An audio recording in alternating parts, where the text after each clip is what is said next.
Good day, Bashar. And you good day. It's so good to see you again. Well, you are not seeing me, but I understand the sentiment. Thank you.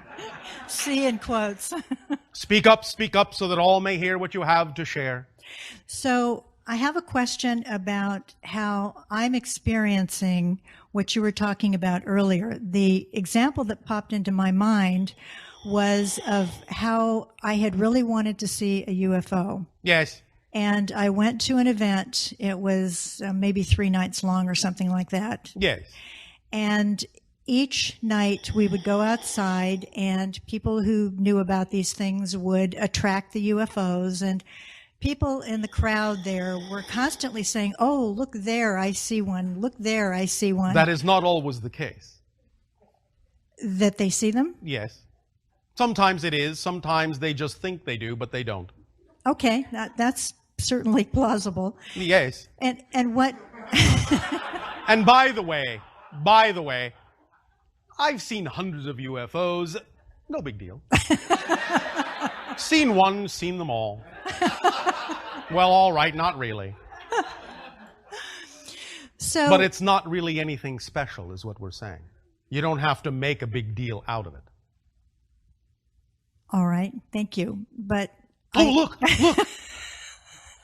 A car! Wow! Headlights and everything. It's a car. Yes, they're fun. Yes, they have their own uniqueness, but you know. A car by any other name, UFO, spaceship. Well, what it represents to you is what you're focused on. Yes. But that's all within. The whole idea is that the idea you call a UFO, of course, if you recognize it as a spacecraft, it becomes an IFO. Right. Is all about the idea of your ability to simply transfer yourself to a vibrational state and get a reflection, in a sense, that shows you are in a different reality. But again, you can't base it conditionally on the idea of knowing you're in a different reality by waiting for the reflection.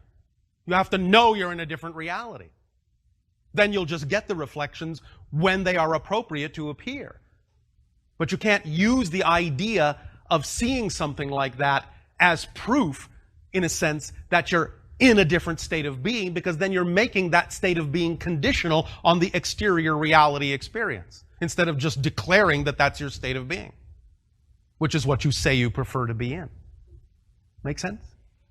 It does. And yes. I'm wondering and guessing that this is related to the feeling that I get before something like this happens. Yes. In that particular instance, at first I was sort of pushing myself. I was trying to force it. I was trying to force the experience. Yes. And I could feel that this was not the way to go. All right. And one evening, before we were getting ready to go outside, the host of this event conducted a puja and a ceremony of fire, blessing, and so forth. Yes. And it's something that I really resonate with. All right. And I immediately felt myself just have this peaceful sense. Yes. And I remember thinking, oh, I bet this is one of Bashar's permission slips. Yes, they all are.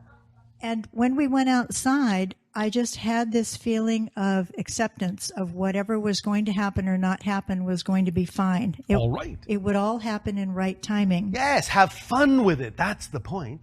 And it was fun, especially when I experienced it, because it was better than I expected. There you go. And higher mind can bring you something the physical mind may not yet have really been capable of imagining. Can bring it to you in a much greater way than the physical mind may have been capable of imagining.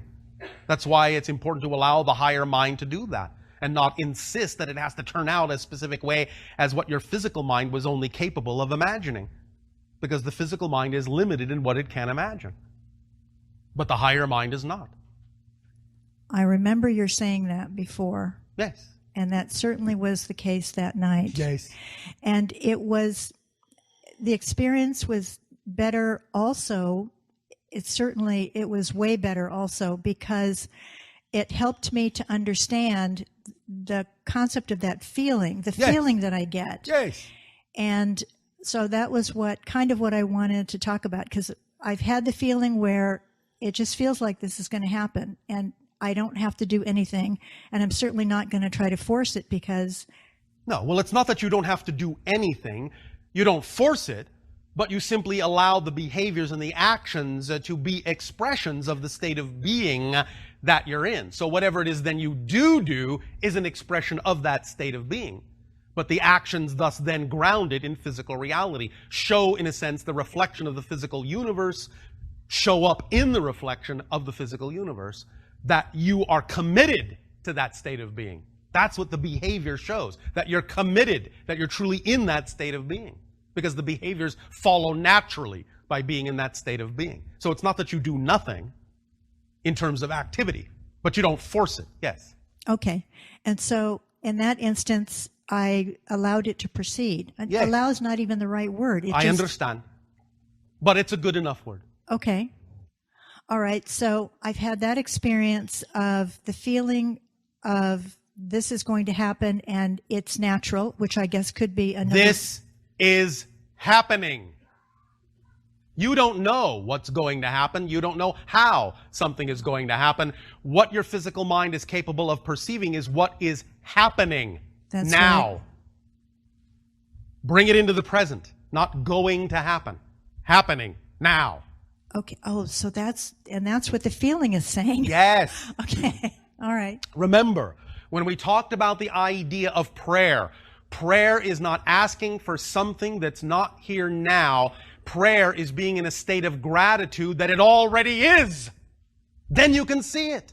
That's manifestation. That's Okay. what prayer is. That's why it's important to keep prayer in the present rather than, I want this to happen. It's going to happen. You're removing yourself from the present. And when you're not at present, you're not at home. Then whatever it is you are attracting can't find you. Because you're not here. Ding dong, hello, knock knock. Nobody home. Oh well, guess we can't deliver this wonderful fruit basket. So that's what's meant by the example of I'm not going to pray for rain, I'm going to pray rain, and that's Yes. by feeling it right now. Yes. Okay. You shift yourself then to the vibrational parallel reality in which it's already raining. Okay. All the programs already exist. All the versions of Earth you could possibly imagine already exist. When you change your vibration, you shift to the parallel reality that already reflects the vibration you've changed to, where it's already raining. Yes. Get the difference? Yes. Yes. Does that help? It does help. Thank you. Thank you for becoming your own fly.